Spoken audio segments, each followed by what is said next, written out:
இங்க ஏற்கனவே தெருநாய் அதிகமா இருக்கு. நான் திமுக சொல்ல பொதுவா சொல்றேன். இந்த சாட்டை துறைமுறை மாதிரி நாய்ங்களாங்கிறானுங்கல்ல,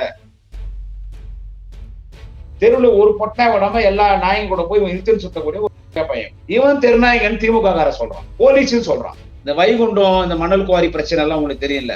அவனுடைய சாட்டை என்னுடைய யூடியூப் சேனல்ல அதை வெளியிட்டான்.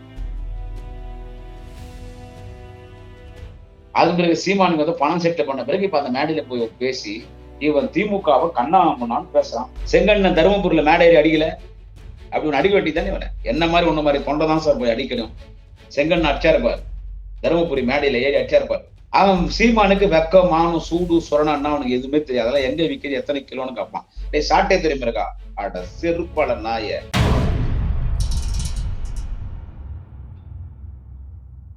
மை சென்னை 360 யூடியூப் சேனல் நேயர்களுக்கு குடியாத்தம் குமரனின் பணிவான வணக்கத்தை தெரிவித்துக் கொள்கிறேன். நான் ரொம்ப நாளா இவங்களை பத்தி எல்லாம் பேசக்கூடாதுன்னு ஒதுக்கி வச்சுட்டு இருந்தேன். இந்த சீமான் சாமானு, இந்த துரைமுருகன் ஒரு உட்ட பாடு ஒருத்தவனா இல்ல, சாட்டை துரைமுருகன் ஒரு உட்ட பாடு. அவன் நாம் தமிழர் கட்சியினுடைய கொள்கை பொறுப்பு செயலாளர். ஆமா, அவன் இந்த மே 1ஆம் தேதி தொழிலாளர் தின விழா ஒரு பொதுக்கூட்டம் திருப்பூர்ல ஈரோடுல எங்கேயும் நடந்துச்சு. அதுல அவன் வந்து எவ்வளவு எல்லாம் மீறி பேச முடியுமோ அவ்வளவு எல்லாம் மீறி பேசுறான். இங்க ஏற்கனவே தெருநாய் அதிகமா இருக்கு. நான் திமுக சொல்ல பொதுவா சொல்றேன். எந்த தெருநாய் நீங்க திருப்பி கேட்கறீங்க பாருங்க. தெருநாய்ங்க நிறைய தொல்லை தாங்க முடியல. தெருநாய்கள் இன்னைக்கு எல்லா துறையிலும் இருக்கு, காவல்துறையில கூட இருக்கு. அதான் ஐ மீன் மோப்ப நாய்கள். திருச்சியில ஒரு மோப்ப நாய் இருக்கு, அருமையான நாய். சென்னையில ஒரு மோப்ப நாய் இருக்கு, அருமையான நாய். காவல்துறை நாய் நல்லா மோப்ப முடியும். இந்த தெருநாய்களை கட்டுப்படுத்துறதுக்கு 4000 கோடி அரசாங்கத்தின் சார்பில் ஒதுக்கப்பட்டிருக்கு. இந்த தெருநாயக தொல்லை நிறைய இப்போ பாத்தீங்கன்னா நிறைய பசங்களை குழந்தைங்களை எல்லாம் கடிச்சிடுது. கூட ஒரு பெண்ணு ஒரு 4 நாளைக்கு முன்னாடி சோசியல் மீடியால பார்த்திருப்போம். இந்த தெருவுல அந்த குழந்தை போது நாய் கடிச்சிடுது. நாயினுடைய இனப்பெருக்கம் அதிகமாயிடுச்சு. இந்த சாட்டை துறைமுறை மாதிரி நாய்ங்களாங்கிறானுங்கல்ல, இவனுக்கு ஒரு பொட்டை நாய் விடுறது இல்லை. ஆமா, சாட்டை துறைமுறை வந்து அவன் ஒரு மிருகத்தோட கூட உறவு வச்சுக்குவான். தெருவுல பொட்டை நாய்க்கு அது கூட உறவு வச்சுக்குவான். அப்படிப்பட்ட பொறம்பக்த இந்த நாய்களை கட்டுப்படுத்தணும்னு சொல்லி அதுக்கு ஒரு 4000 கோடி ஒதுக்கப்பட்டு நாய்கள் எல்லாம் வந்துட்டு அதுக்கு என்ன பண்ணணும், அந்த நாய்களுடைய தொல்லையில இருந்து அதுக்காக அரசாங்கம் வந்து பிளான் பண்ணிருக்கு.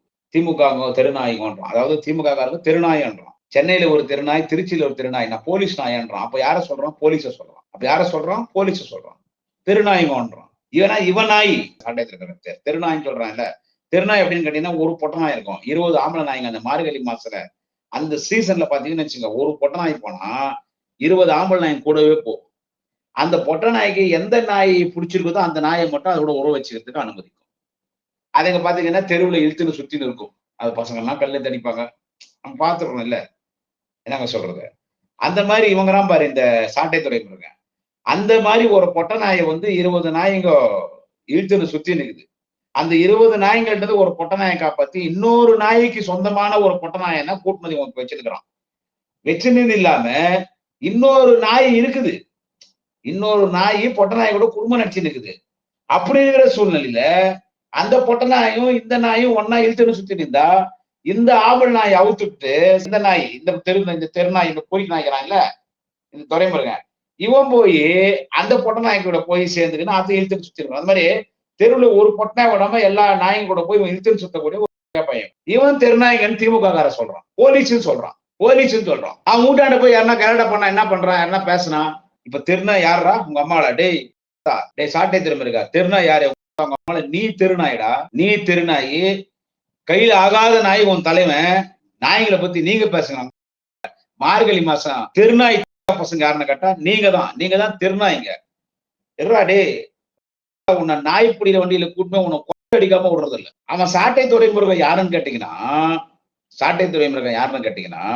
அவன் வந்து ரொம்ப வேண்டிப்பட்டவன் தான்.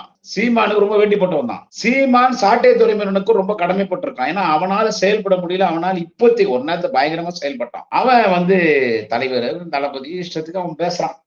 என்ன சொல்றது, அந்த சாட்டை துறைமுருகன் இல்ல, அந்த சாட்டை துறைமுருகன் அவன் இஷ்டத்துக்கு பேசுறான். இப்ப அவன் சீமான் வந்து நல்ல உருவுறான். ஏன்னு கேட்டா சீமான் இவன் மேல கோபமாகறான். சாட்டை துறைமுருகன் மேல சீமான் கோபமாகறான். ஏன் கோபமாகறான்னு கேட்டா இந்த வைகுண்டம், இந்த மணல் குவாரி பிரச்சனை எல்லாம் உங்களுக்கு தெரியல. இந்த மணல் குவாரி, இந்த மணல் திருட்டு, இந்த வைகுண்டம் மணல் குவாரி பிரச்சனைன்னு சொல்லி அவனுடைய சாட்டை என்னுடைய யூடியூப் சேனல்ல அதை வெளியிட்டான். இவன் எல்லாரும் எப்படி மிரட்டுவான்னு கேட்டா என்ன சொல்றது, இவன் சாட்டை சேனலை பயன்படுத்தி தான் எல்லாரையும் மிரட்டுவான். எல்லாரையும் போட்டு அதுல மிரட்டி காசு வாங்குவான் அந்த சேனலை வச்சுன்னு. அதான் இவனுக்கும் பங்கு, சீமானுக்கும் பங்கு, அதுல சீமானுக்கும் பங்கு கொடுப்பான். இப்ப இந்த வைகுண்டனுடைய அந்த மணல் குவாரி பிரச்சனையில இவன் அதை வெளியிட்டான் பாருங்க. ஏதோ பணம் வாங்கிட்டான், அந்த பிரச்சனை போட்டு ஏதோ பணம் வாங்கிட்டான். வாங்கின பணம் இவனுக்கு சீமான குடுக்கல மாத்துறது. உடனே திடீர்னு என்ன பண்றான் அந்த சீமான் சாமானு, சீமானன் லெட்டர் பேட்ல அந்த அறிக்கை வெளியிடுறாரு. சாட்டை துரைமுருகன் சாட்டை என்கின்ற யூடியூப் சேனல் நடத்துகிறார். அந்த யூடியூப் சேனலுக்கும் நாம் தமிழர் கட்சிக்கும் எந்த தொடர்பு இல்லை. எனவே அதில் வருகிற கருத்து எல்லாம் சாட்டை துரைமுருகனின் சொந்த கருத்து. அது எந்த பிரச்சனை வந்தாலும் சாட்டை துரைமுருகன் சந்திப்பார். இதற்கும் நாம் தமிழர் கட்சிக்கும் எந்த விதமான சம்பந்தம் இல்லை. சாட்டை யூடியூப் சேனலுக்கும் நாம் தமிழர் கட்சிக்கும் எந்த சம்பந்தம் இல்லைன்னு அறிக்கை வெளியிடலாம். 2 பேர் அப்படியே ஒன்னாகிறானுங்க. 2 பேரும் ஒன்னாகிறாங்க.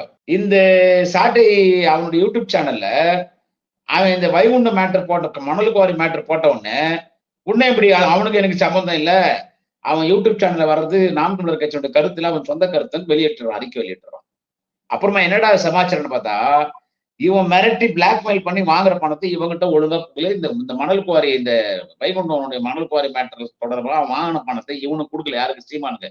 அதனால அந்த சேனலுக்கு எனக்கு சம்பந்தம் இல்லைன்னா ஒரு 4 நாள் ஒரு வாரம் எந்த பொதுக்கூட்டத்தில் சீமானோட பங்கேற்காம இருந்தான். இப்ப போறான். ஒருவேளை செட்டில் ஆயிடுச்சுன்னு நினைக்கிறேன். அதாவது ஆளுங்கட்சி திமுகங்க, ஆளுங்கட்சி திமுக. திமுக தொண்டெல்லாம் வறுமையில்தான் இருப்பான். எத்தனையோ திமுக நகர ஒன்றிய செயலாளர் வட்டிக்கு பணம் வாங்கி கட்சி நடத்துறாங்க. திமுக நகர ஒன்றிய செயலாளருங்க வட்டிக்கு பணம் வாங்கி கட்சி நடத்துறாங்க. எத்தனையோ மாவட்ட செயலாளர் திமுகல கடன்காரனா இருக்கிறாங்க, சொத்து வித்து வட்டிக்கு பணம் வாங்கி கட்சி நடத்துறாங்க. சார் பல எம்எல்ஏ இன்னும் கூட வட்டி கட்டுங்கிறாங்க சார். அந்த விழுப்புரம் எம்எல்ஏ போய் கோர்ட்ல நின்னாரு, வாங்கின கடன் வாங்கின காசு கொடுக்க முடியாம. ஆமா, கோர்ட்ல போய் நின்னாரு. ஜட்ஜி கேட்டாரு, இல்லைங்க என்கிட்ட பணம் இல்லைங்கன்னாரு. இருக்கும்போது நான் கொடுக்குறேங்க. கொடுக்குறது உண்மைதாங்க, ஏமாத்துல. இப்ப என்கிட்ட பணம் இல்லைங்க, வியாபாரத்துல நஷ்டம், வேற நான் அரசியல் எல்லாம் நான் சம்பாதிக்கிறது இல்லை. யாரும் சம்பாதிக்க முடியாது. திமுக ஆட்சிக்கு வந்தா மக்களுக்கு நல்லது, தொண்டனுக்கு கிடையாது. திமுக எப்ப ஆட்சிக்கு வந்தாலும் மக்களுக்கு நல்லாட்சி, தொண்டனுக்கு நல்லாட்சி கிடையாது. அதிமுக ஆட்சிக்கு வந்துச்சுன்னா மக்களுக்கு மக்கள் விரோத ஆட்சி, மக்களுக்கு அது நல்லாட்சி கிடையாது, மக்களுக்கு விரோதமான ஆட்சி. ஆனா அதிமுக கட்சிக்காரனுக்கு பொற்காலம். இன்னும் 20 வருஷம் அதிமுக ஆட்சிக்கு வரலன்னா கூட அதிமுக கட்சி நடத்திடுவாங்க நகர ஒன்றிய, அந்த அளவுக்கு பணம் வச்சிருக்கான். ஆனா எங்க திமுக தொண்டை உண்மையிலே அப்பாவி. அது பேச்சாளர்கள் சொல்லவே தேவையில்லை. எங்களுக்கு எந்த வேலை நடக்காது, ஆனா மத்தவங்க நடக்கும். மக்கள் நல்லா இருப்பாங்க. அதுதான் நாங்க நல்லா இருக்கிற இல்லையா, எங்களுக்கு மக்கள் நல்லா இருக்கணும். அதனாலதான் இந்தியாவின் சிறந்த முதல்வர், முதன்மை முதல்வர் தலைவர் தளபதி அவர்கள். இந்த மணல் திருடுறது பாத்தீங்கன்னா நடக்குது திமுக ஆட்சி. இந்த மணல் திருடுறது யாரும் பிஜேபிக்காரன், அவன் மணல் திருடுறான். அடுத்து பாட்டாளி மக்கள் கட்சிக்காரன், எங்க ஊர்ல கூட இந்த மணல் திருடுறான், பாட்டாளி கட்சிக்காரன் தான் மணல் திருடுறான். ஏடிஎம்காரன் மணல் திருடுறான். போலி மதுபான பாட்டில் விற்கிறது யாருன்னு கேட்டா பிஜேபிக்காரன். போலி மதுபான பாட்டில் விற்கிறது பிஜேபிக்காரன். இல்லீகல் பிசினஸ் பூரா பண்றது யாருன்னு கேட்டா பிஜேபிக்காரன், பாட்டாளி மக்கள் கட்சிக்காரன், அதிமுக காரன். அங்க போய் அவனெல்லாம் மிரட்டி பணம் வாங்குறது யாருன்னு கேட்டா நாம் தமிழர் கட்சிக்காரன். ஆனா திமுக காரனுக்கு, திமுக உடன்பிறப்புக்கு ஏதாவது பலனா கேட்டா சைபர் எதுவும் கிடையாது.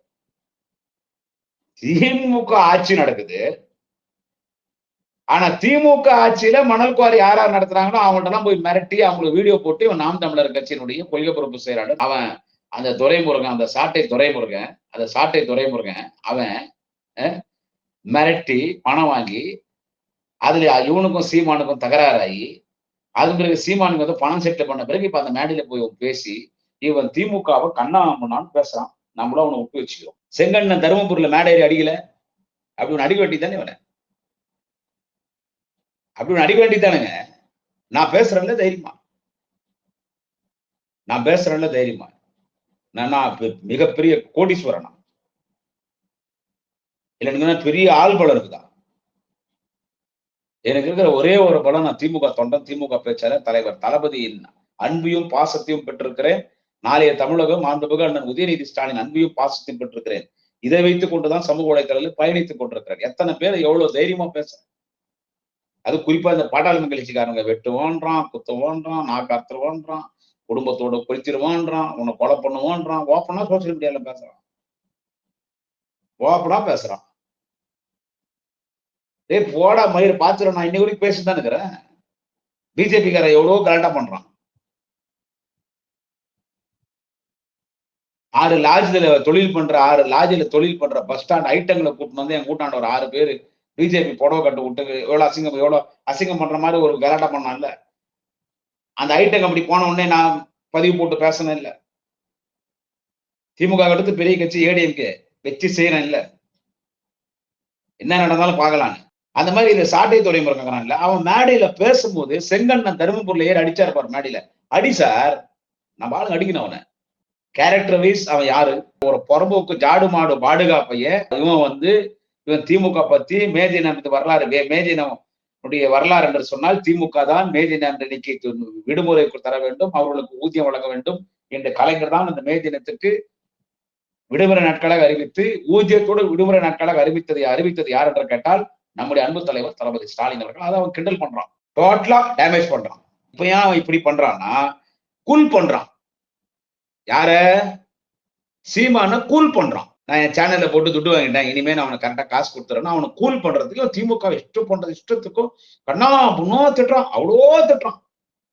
இப்படி அப்படி இல்லை, அவ்வளவு மோசமா இவன் பேசுறான். மறைந்த தலைவர் கலைஞரை குறித்து பேசுறான், எல்லாரும் குறித்து பேசுறான். ஈரோடு டிஎம்கே பெல்ட், அவனை அடிச்சிருக்கணும், அடிக்கணும் இல்லை. அவன் எங்கன்னா பேசணும் அடிச்சார் அவனை. அவன் எதுக்கும் உதவாதவங்க மிரட்டி பிளாக்மெயில் பண்ணி பணம் வாங்குறான். அந்த யூடியூப் சேனல் வச்சுன்னு மிரட்டி பிளாக்மெயில் பண்ணி பணம் வாங்குறாங்க. சோ இவந்தே இவ்வளவு நாறுது, இவன் இறங்கி இவ்வளவு பேசுறான். அவன் என்னென்ன பேசினான்றதுலாம் நான் அதெல்லாம் பதில் கொடுக்குறது நான் விரும்புறேன். நான் சும்மா பொதுவா பேசுறேன். நம்ம ஆளுங்கட்சியில் இருக்கும், மந்திரியோ எம்எல்ஏ போய் அடிக்க மாட்டாங்க சார். என்ன மாதிரி ஒண்ணு மாதிரி தொண்டைதான் சார் போய் அடிக்கணும். செங்கன் அடிச்சாருப்பார், தருமபுரி மேடையில ஏறி அடிச்சாருப்பார். திமுக ஆட்சியில் அந்த நாப்கின் தரத கேலிங் கிண்டலமா பேசினானுங்க அந்த நாம் தமிழர் கட்சிக்காரங்க. கேலிங் கிண்டலமா பேசினானுங்க நாம் தமிழர் கட்சிக்காரங்க. செங்கண்ண ஒரே ஆள் இறங்கி அடிச்சாரு. ஏன் செங்கன் இருக்கிற தைரியம் நமக்கு இல்லை? அடியான அதாவது மேடையில பேசிப்போ எனக்கு அவ்வளவு கடுமையான கோபம். எனக்கு அவ்வளவு கடுமையான கோபம் அதை பார்க்கும்போது. எவ்வளவு பெரிய தலைவர் தளபதி, அவரை பத்தி பேசுறான். ஏன்டா எதுக்கும் உதவாத அன்புமணி பத்தி பேசுறதுக்கு பாமக காரங்களுக்கு கோபம் வருது. என்ன துண்டாங்க கண்டமா வெட்டி போட்டுருவான்டானுங்க மர வெட்டிங்க. இதுக்கும் உதவாத அவன் அன்புமணி. ஆனா எவ்வளவு பெரிய தலைவர் தளபதி, இந்த தேச தலைவன். 52 வருஷம் உழைச்சு இந்த நாட்டுக்கு முதலமைச்சர் வந்திருக்காரு. 5 முறை முதலமைச்சர் இருந்த முத்தமிழறிஞர் கலைஞர். அவனை பத்தில அவன் பேசுறான். அவன் மேல ஒரு நடவடிக்கை இல்லை, ஒரு வழக்கு இல்லை. சரி வழக்கு விடுங்க, வழக்கு போட்டா கூட நீதிமன்றத்துக்கு நீதிபதிக்கு வெளியே அமைச்சிடுறாங்க. அது நான் பேசல, அது கண்டபத்தை கோட்டாயிடும். ஒருத்த நம்ம அடிக்கல, அவன் நம்மளால அடிக்க முடியாது. ஒரு அடி அவன் பேசுறான், நான் பாக்குறான். அவன் சீமான திருப்தி பத்துக்கு அவனை போய் உட்கார வச்சு தேங்காய் போட்டு நல்லா உருவி இப்படிப்பட்ட ஜாடு மாடு பாடுகா வேலை பாக்குற மாமா பையனுக்கு பிம்பு நீங்க திமுக திமுக அரசு குறித்தும் தளபதியை குறித்தும் உதயநிதி குறித்தும் மறைந்த தலைவர் டாக்டர் கலைஞரை குறித்தெல்லாம் நீ பேசுற, பெரியார குறித்தெல்லாம் நீ பேசுறனா துரைமுருகன் உன்னை விட்டு வச்சிருக்காங்க போடுற சாட்டை துறை. அதனடா லவடா சாட்டை, அது என்னடா சாட்டை? யாருன்னா பேசுறது 5 வருஷம் 4 வருஷம் முடிஞ்சிருச்சு. எவ்வளவு பெரிய தலைவர், எவ்வளவு பெரிய சாதனை பண்ணிட்டு இருக்காரு தலைவர் தளபதி அவர்கள். எவ்வளவு பெரிய சாதனை பண்றாரு. இந்தியாவில் இருக்கிற அத்தனை முதலமைச்சர் தலைவர் தளபதியினுடைய சாதனை காப்பி அடிக்கிறாங்க. ஒன்றிய அரசு தலைவர் தளபதியினுடைய சாதனை காப்பி அடிக்கிறாங்க. இந்தியாவிலே இலவச பேருந்து, கட்டணம் இல்லாத பேருந்து பயணம் பெண்களுக்கு. நீங்க கட்டுற வரி பணம் தான் அரசாங்கத்திற்கு, மக்கள் நீங்க கட்டுற வரி பணம் தான். எங்க அப்பா வீட்டு பணத்தை நாங்க நீங்க போற பஸ்ஸுக்கு நாங்க பணம் கட்டல. நீங்க அரசாங்கத்துக்கு கட்டுற வரி பணம் உங்க பணம் தான். அதை எப்படி மிச்சப்படுத்தி அதை எப்படி உங்களுக்கு திருப்பி தரணும்ன்றதுனாலதான் பேருந்துல இலவச பயணம். அது எங்க கடமை, எங்களுக்கு கடமை. அது உங்களுக்கு நாங்க செய்ய வேண்டியது. இலவசம்னு சொன்னா நீங்க அரசாங்கத்துக்கு கட்டுற வரி பணம், அந்த பணத்தை தான் நீங்க பேருந்துல பயணிக்கும் போது கட்டுறோம். நீங்க அரசாங்கத்தை வரி உங்களுக்கு கொடுக்கப்படுகிற எல்லா சலுகையும் திமுக பணம் கிடையாது. திமுக குடும்பத்தினர் எங்க வீட்டு பணம் கிடையாது. உங்களுக்கு அரசாங்கத்தின் சார்பில் சலுகை வருது என்று கேட்டால், அந்த சலுகை வரும் பொழுது அதுக்கு எத்தனை 1000 கோடி நஷ்டம் வரும். அந்த நஷ்டத்தை எப்படி ஈடு கட்டுறோம்னா, நீங்க அரசாங்கத்துக்கு வரி கட்டுறீங்க பாருங்க, அந்த வரியை வச்சுதான் அரசாங்கத்துக்கு ஈடு கட்டுறோம். அதனால நாங்க பல்வேறு திட்டங்களை கொண்டு வரோம். அதுல இலவச பேருந்து பயணம், கட்டணம் இல்லா பேருந்து பயணம். அதை இன்னைக்கு பெங்களூர், கர்நாடகால இருந்து, உத்தரப்பிரதேசில இருந்து, இந்தியா ஃபுல்லா இன்னைக்கு தலைவர் தளபதியினுடைய அந்த நல்ல திட்டத்தை பின்பற்றாங்க. சந்தோஷம். இன்னைக்கு டிஃபன் காலையில தளபதியினுடைய திட்டம் இன்னைக்கு இந்தியா ஃபுல்லா அதை கடைபிடிக்கிறாங்க. இப்படி நான் சொல்லினே போவேன். இன்னைக்கு புதுமை பெண் திட்டம் 1000 ரூபாய், தமிழ் புதுவன் திட்டம் 1000 ரூபாய். இன்னைக்கு வட மாநிலத்தை தளபதியை பார்த்து அவங்களும் மாணவர்களுக்கு 1000 ரூபாய் தராங்க. சோ ஒரு மாநில முதலமைச்சர் எப்படி இருக்கணும்ன்றதுக்கு ஒரு ரோல் மாடலா தலைவர் தளபதி இருக்கிறார். நல்லாட்சி நடத்திட்டு இருக்காரு. ஆனா சாட்டை துரைமுருகன் அவன் என்ன பேசுறான் மேடையில, அவங்க பார்த்து அவன் அடிக்காம நம்ம வேடிக்கை பார்த்துருக்கிறோம். அவன் அடிக்காம நம்ம வேடிக்கை பார்த்துருக்கேன். அவனை பத்தி எல்லாம் நீ ஏன் பேசுற என்கிட்ட சொல்றாங்க. அவன் இஷ்டத்துக்கு பேசுறானே. அவன்லாம் நம்மள பேசுறதுக்கு தகுதியே கிடையாது. அவன் பேசுறான். அவன் சீமானுக்கு வெக்க மானம் சூடு சுரணன்னா அவனுக்கு எதுவுமே தெரியாது. அதெல்லாம் எங்க விற்கிது எத்தனை கிலோன்னு கேட்பான். ஏன்னா அவன் தான் உனக்கு தான் பணம் கொடுக்கல, உன் பேரை சொல்லி அவன் வந்து அந்த சாட்டை சேனல்ல இஷ்டத்துக்கு அவன் ஏதோ பேரை சொல்லி சம்பாதிக்கிறான். எத்தனை முறைடா சொல்வேன் நீ எனக்கும் சாட்டை தேர்தலுக்கு சம்பந்தம் இல்லைன்னு? எத்தனை முறைடா சொல்லியிருப்பீங்க அந்த சாட்டை சேனலுக்கு எனக்கு சம்பந்தம் இல்லை? அந்த சேனலை வச்சு நான் இஷ்டத்துக்கு எல்லாரையும் மிரட்டுறான். போலீஸை மிரட்டுறான். மணல் குவாரி நடத்துறவங்களை போய் மிரட்டுறான். இந்த மணல் குவாரி நடத்துறவங்கள்ட்ட போய் மிரட்டுறான். மிரட்டி பணம் வாங்குறான். எந்த திமுக காரணமாக தான் வாங்கியிருப்பான் நான் சொன்னேன். இந்த மணலும் மேட்ரு வருது. எந்த திமுக காரத பணம் வாங்கியிருப்பானா? என் கட்சி தொண்டை வாங்கியிருப்பானா? ஆனா இந்த சாட்டை துரைமுருகன் அதை எடுத்து போட்டு மிரட்டி பணம் வாங்குறான். அதுல இவனுக்கு சீமானுக்கு பங்கு தரல. அவன் என்ன சொல்றான், இந்த சாட்டை சேனலுக்கு எனக்கு சம்பந்தம் இல்லைன்றான். அப்புறம் இவன் பணம் கொடுத்த பிறகு இவன் மேடை ஏறிய சாட்டை துரைமுருகன் அவன் இஷ்டத்துக்கு அவன் பேசுறான். முதல்ல உன் பேரு மாத்துறாடே, உன் பேரை சொல்லி பேசுறதுக்கு அது வேற எனக்கு பயமாகுது. உன் பேரு மாத்து, சாட்டை மாமா பையன் வச்சுவோம், பேர் வச்சிருவோம். இதெல்லாம் வந்து அதிகாரிங்க, ரொம்ப நியாயமான கண்ணியமான அதிகாரிங்க தான். காவல்துறை இந்த மாதிரி நாய்களை தூக்கி உள்ள போடணும். ஒரு மணல் குவாரி நடத்துறவன், ஒரு கொல்குவாரி, ஒரு கனிம வளம் கல்குவாரி நடத்துறவன், திமுக ஆட்சியில கல்குவாரி நடத்துறவன், மணல் குவாரி நடத்துறவனை போய் மிரட்டி அதை போட்டோ எடுத்து அதை வீடியோ எடுத்து அவன் சாட்டை துரைமுருகன் யூடியூப் சேனல்ல போட்டு இதுல ஊழல் பண்றாங்க தப்பு பண்றாங்கன்னு சொல்லி மிரட்டி அவங்கள்ட்ட பணம் வாங்குறான். இவங்க பணம் கொடுக்குறாங்க. நடக்குது திமுக ஆட்சி. இது ஒண்ணுமே புரியல எனக்கு. சாட்டை துரைமுருகா அட செருப்பாள நாய, நீ இஷ்டத்துக்கு பேசுற மேடையில அவனுக்கு வச்சுக்கிறேன். நாளை இன்னொரு பதிவில் சந்திக்கிறேன். குடியாத்த ஒரு ஆளு மேல 145 கட்சி பெண்கள் பாஜக பெண்கள் கம்ப்ளைண்ட் கொடுத்திருக்காங்க. கேசவ விநாயகம் அந்த ஆளு ஆர்எஸ்எஸ் காரன். ஒருத்தன் 142 பேர் வந்து கம்ப்ளைண்ட் கொடுத்தாங்க. இவங்க பேசுறாங்க பேச்சு. அப்புறம் ஒருத்தன் வந்து பூஜை ரூம்ல உட்காந்துட்டு என்னமோ பண்ணிட்டு இருந்தானே. இந்த கும்பல்லாம் பாலியல் சுரண்டலை பத்தி பேசலாமா? இந்தியா முழுதும் பாலியல் சுரண்டலை பக்காவா பண்ணிட்டு இருக்கிற கேடுகட்ட ஒரு கட்சி இந்த கும்பல்.